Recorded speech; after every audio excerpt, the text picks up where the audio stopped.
หนูนะจับที่บ้านเขาได้ต้อง30 เดือนทายวัดหนาทายจับมึงบอกเขาจับดอกทายเลยต้องเอาไปทาย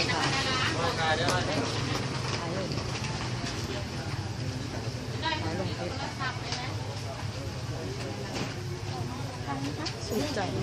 ถ่ายยังเขาถ่ายเอาเงินข่อยเนาะทายเอาแห้งเดี๋ยวพี่บอก